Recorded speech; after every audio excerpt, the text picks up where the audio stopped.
talk about, let me start off with this. Now, if you have been a victim of like dysfunctional family members, some call it just narcissistic abuse. I call it often a blend of people with a blend of narcissistic and histrionic behaviors. That their form of abuse. If you have been one of those, would you put yourself on video? I'm talking your face, your person, so where somebody can see who you are. Voice could be different, like this video. And on my videos, you seldom ever see me, maybe once a year, maybe, and then I usually put those on private. But this is important to what else I'm going to talk about. But really think about it. If you're a true victim, you know, you're not just making it up to sell stuff, but you're a true victim of narcissistic abuse, dysfunctional family abuse, and these people are still out there living, would you really put yourself, your face, on video to talk about narcissistic abuse, or maybe anything, to talk about dysfunctional family? Now, why would you or wouldn't you? Now, some people would say, you know, that, yeah, don't let them win. Well, we all know that in their world, they always win. In their minds, they always win. And they will keep on. In my experience, not 100%, you know, not everybody does the same thing. But I would say they tend to do this. In my world, what I've experienced is they will use anything to try to humiliate, to try to, in some way, shape, form, or fashion, to abuse and use.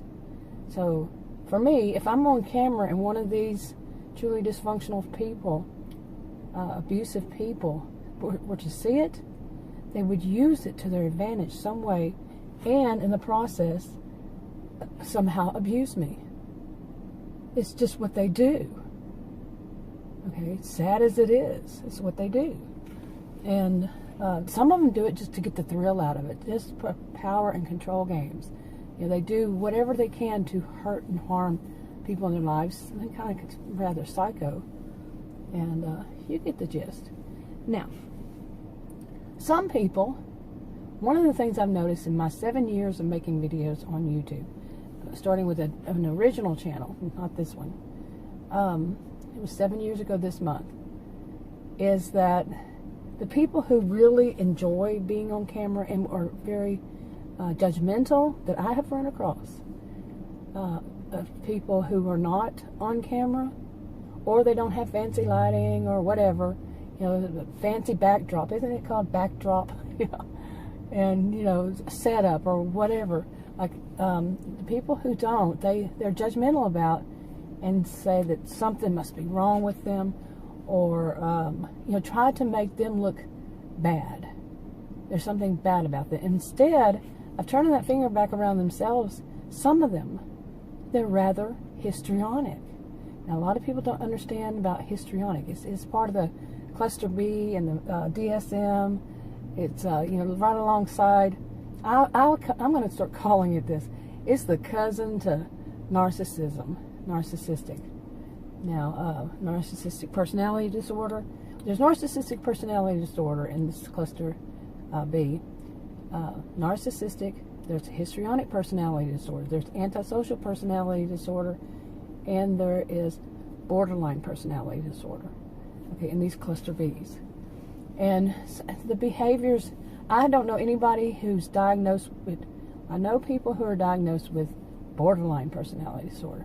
I don't know anybody who's been diagnosed with the rest, except I think I used to know, he's passed years ago, someone who was antisocial, had antisocial personality disorder. He was rather psycho, if you ask me. Seriously. You know, we're talking since his childhood. He was in prison, in and out, spent half of his life in prison, in and out of prison. So, and it can go on from there. But anyway, histrionic. These are people who are very dramatic. So much has to be so dramatic. Now, not all of them do the same, but here's the ones I've seen. Very dramatic. They know how to act. They know how to behave. They know how to manipulate, just like narcissistic people. They need to be the center of attention, but with them, they don't, the histrionic ones, they don't care if it's negative attention or positive attention. They just want to be the attention. And narcissistic people, they're more like, they want to everybody look at them like they're wonderful. Okay. Histrionics, they don't care. Like I said, they just want attention. And they'll say some of the craziest stuff. I mean, they make up crap. They steal people's ideas and make them their own. If they see somebody gets attention from something that they've said, they'll steal it. You know, or an idea, like including maybe a DIY. They just steal. They don't care. They want that attention so bad. And they're also usually rather flamboyant all around. The way they dress is very loud. The way they talk is very loud. The way they cackle, they don't laugh, they cackle, is very loud. They're just loud. A lot of bling, a lot of makeup. They're usually, what I've seen is these are people who, they don't look bad, but they have to put a lot of effort into not looking bad. Like women and men might wear a lot of makeup to make themselves look better. Men might, or women, might do a lot for their muscles, you know, to be very muscular, to be very fit, very trim. They buy, you know, clothing that will make people look at them. Okay, I had to pause there for a while. Sorry about that. So where was I? You know, really, sometimes when I have to pause it, basically I start a new clip. I mean, yeah, but it throws me off big time on where I was, and sometimes you can't even tell that I've done it. But anyway, I was talking about, you know, being on camera. Now, it started off with being on camera when a person has been a victim of narcissistic abuse or dysfunctional family abuse, whatever kind of abuse, and the type, the person that it is, or they are, would use it against them somehow to and just cause more abuse, just cause more trouble, whatever is the situation that's going to be very negative, the outcome. And would a person therefore put their face on camera?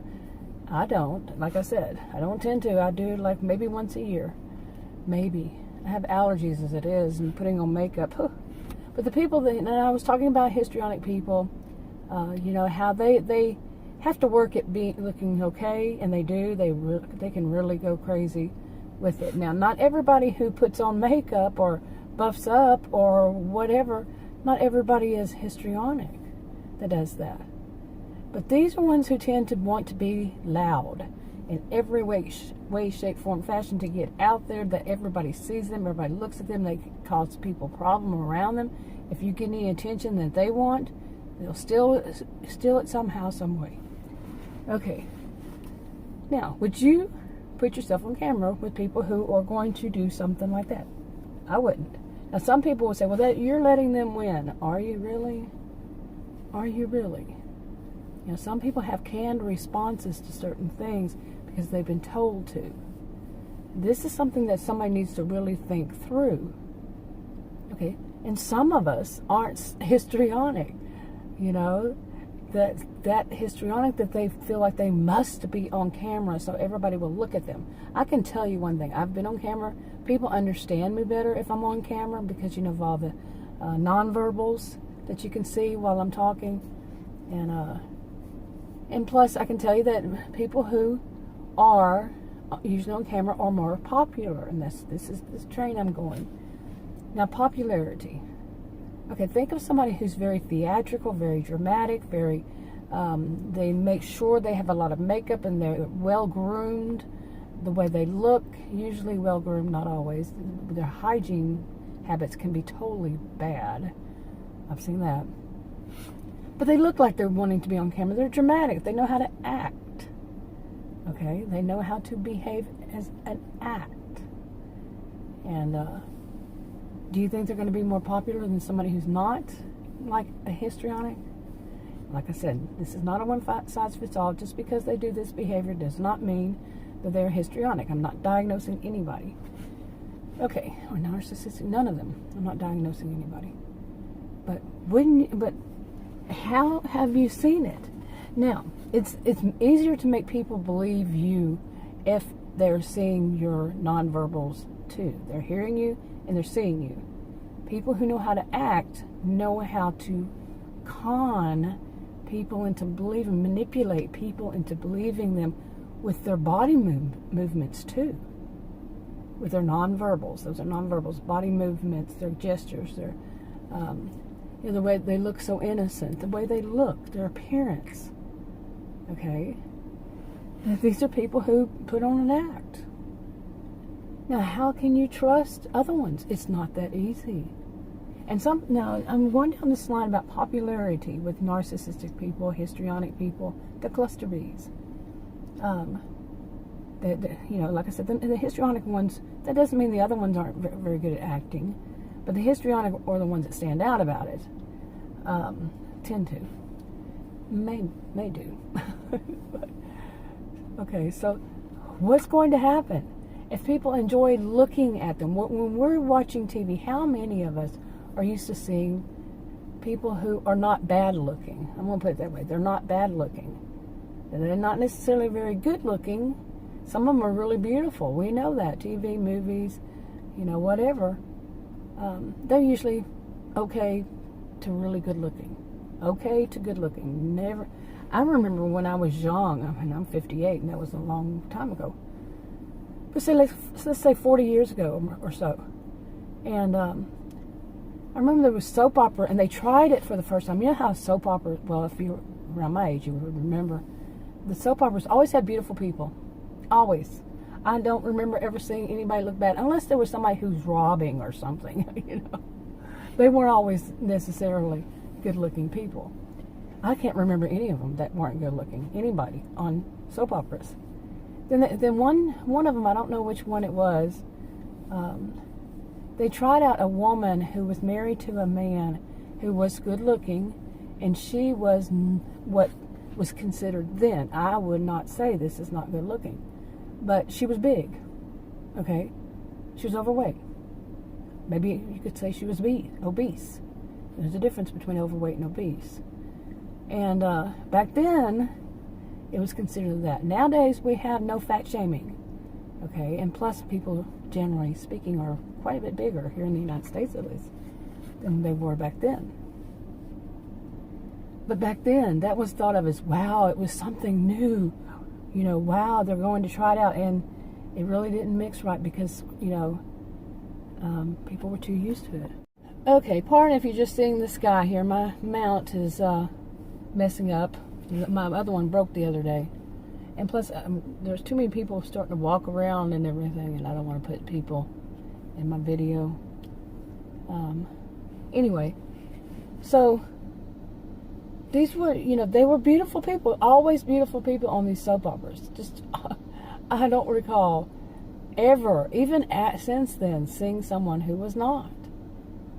So that's what we are trained to think, is that anybody who deserves to be seen, I'm slowing this down on purpose, on things like TV, and these days, anything you can watch on your cell phone, your iPad, your whatever, your computer, the people who deserve the attention are the people who are what?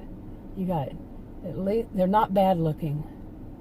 Wait, that can be taken a different way, can it now? Yeah. But they are okay looking to, handsome and beautiful. Okay. Oh well, I tried to fix it again, but nope, it's not going to work. The mount. I've ordered one. It was supposed to come in yesterday, before, whenever. Nope, they were out of them. So, anyway, so I'm stuck with this one that doesn't. Oh, stay up. Ow, I hurt my knee. But anyway, so we are trained this way. How often have you tried to watch anything on TV, like a movie or a soap opera? Still, I guess they're still. Yeah, they still exist, right? And saw someone that plays a major role that's not otherwise pointed out that they are special or different. Okay, somehow. But how many of them take a if you want to, just sit there and watch and count. How many of them are like that? They either look good when probably have to make it up, to they're beautiful or handsome. How many have you seen who are not? So, one way, like you have a lot of people on, some website, some social media platform. It does not have to be YouTube. You can do video. You can see videos on many these days, many social media platforms. And how many of you have seen that the more popular ones are the ones that look good? They look, and just to say, even just average to beautiful and handsome. Okay, it depends also, doesn't it? Now, I've seen this.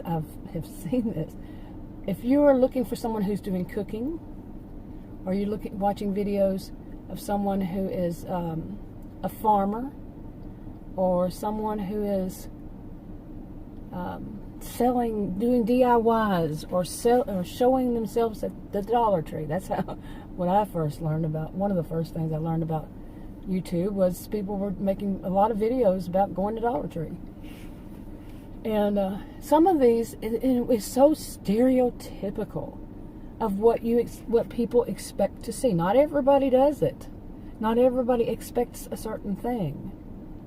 But we are, in a way, taught to expect certain things. Somebody who's a great cook, what do you expect? It could be male or female.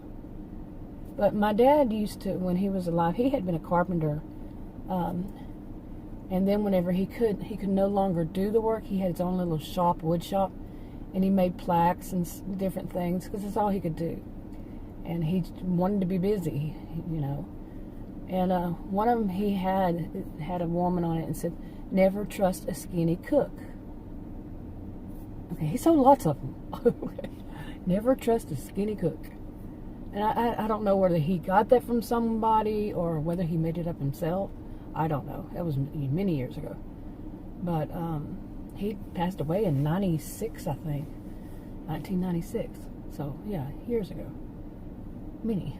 But, I mean, what are your expectations when you see somebody who's doing cooking videos?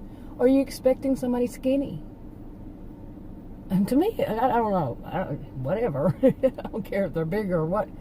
I don't really usually watch them, but every blue moon. Okay. It depends on if that's your whole sole purpose is to find somebody who's making cooking videos for people who are on diets. Would you trust a big one, large person, or a small person, or somebody in between, or would it matter? But we are, in some ways, programmed what to think. Oh, programmed. For some reason, I'm thinking pun there, somewhere. But, program, Anyway.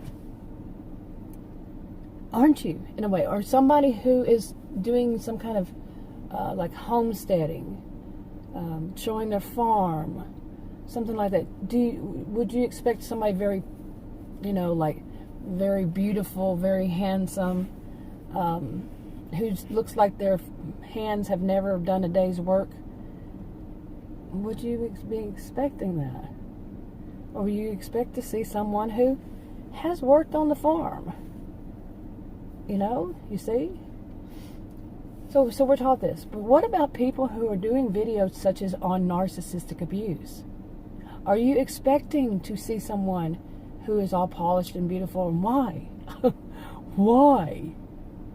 Really, they have either made themselves out to be, okay, good looking, whatever, or they are already, beautiful or handsome,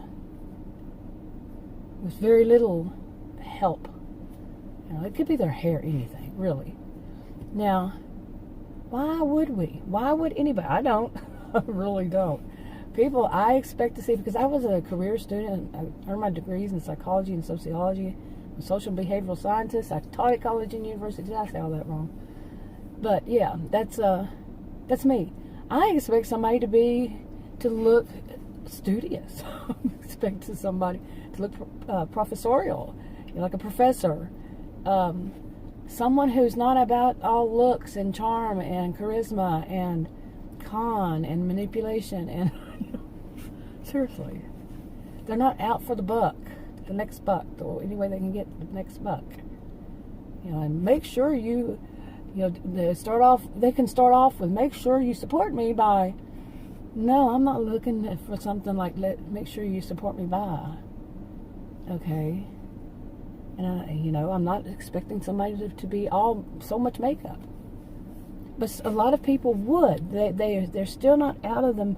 They still haven't had time maybe to think about, yeah, maybe there is a connection. It's not 100%. I've met some good-looking people, good-looking, okay-looking, but we're not at all, narcissistic or histrionic.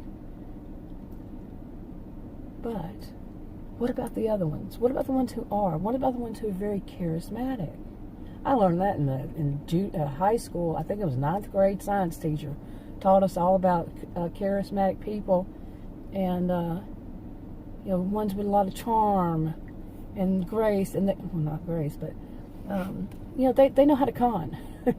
And her basic thing was that most, not all, but most people who have a lot of charisma are very narcissistic. I think that was the first time I ever heard that term. I don't know if she used that term or what she used, but yeah, that's what it meant. And so I've learned that when I was young. I think that's a really smart thing to teach people. But I don't say 100% across the board, but yeah, the narcissistic, I really think more needs to be paid on that histrionic, because they are dramatic, they are theatrical, and they are very skilled at manipulation, from the way they look, the way they speak, the way these things. If you really sit down and talk to them, they are dumb as a box of rocks. Seriously, my experience, they might not all be, but the ones I've experienced, they are as dumb as a box of rocks. They wind up stealing all their thoughts. And then when you really question them on that, they really can't go any further. They don't look like, I gotta search my mind to see what is the answer, because it's not their own thought, you see. So yeah, my mount's still not working, so you're still seeing the sky. It's better than a brick wall like I usually do, or a shrub. But yeah, hey, I don't have to be on camera. I'm just not like that. I want to say something that's a little funny. It's like when some of them, some people who make videos, they're on the road and they say, oh, it's so nice here and beautiful, and oh, look, it's such a nice house, or something like that. And they're showing their own face. They have to be on camera. Instead of showing the road, which it just takes a little button to, usually just slide up or down or whatever on their whatever it is on their camera. They're not going to show the road. Okay, my camera got hot, so I had to turn it off. And when I made the windshield, cooled down the windshield with the defroster on cold, on AC, max AC. And so maybe it made it to where this could stay up a little bit, this mount. But anyway, I think I've said enough on this, but I would be very careful with, if you judge people by their popularity, like somebody on YouTube or any social media platform that has videos, if you judge them for their appearance, for whatever genre, niche, whatever, not niche, but you know what I'm saying, whatever that they're doing and that is stereotypical, think about it, please. Think about it. I mean, I can't give anybody advice. I can, but I'm not going to. You do what you want to do. But that's even advice. You know what I'm saying. I'm not here to give anybody advice. I'm just stating my opinions and my views and all that as a social and behavioral scientist. But, yeah, be careful. I mean, I just hope people are careful. Just because somebody's popular, that doesn't make them smart. If it's something that involves an education, and please stop. People who do think that people who are educated are not down to earth, I'm probably the most down to earth person you'll meet. Really. And I am extremely educated. I'm not kidding. I also have a genius IQ. Can you believe it? With my accent. Some people will judge because of my accent. Seriously. I'm Texan, born and raised, but I'm very educated, most educated person I know, and I know a lot of people with PhDs and such. But this is a topic that needs somebody who is educated, but I've also experienced it, like you've heard. So some people say, well, I've experienced it, and those who, are educated people, people who they have degrees or whatever in this, they have not experienced it. Come on, get real. Really? Why do you think they go into this area? And there is actual research that says that, but they're manipulators. Some of them, like I said, not 100. Anyway, it's going to get hot again, so I better go ahead and wrap this up. Plus, it's gotten long. But hey, this is what I'm going to do. Talk to you on another video. Bye.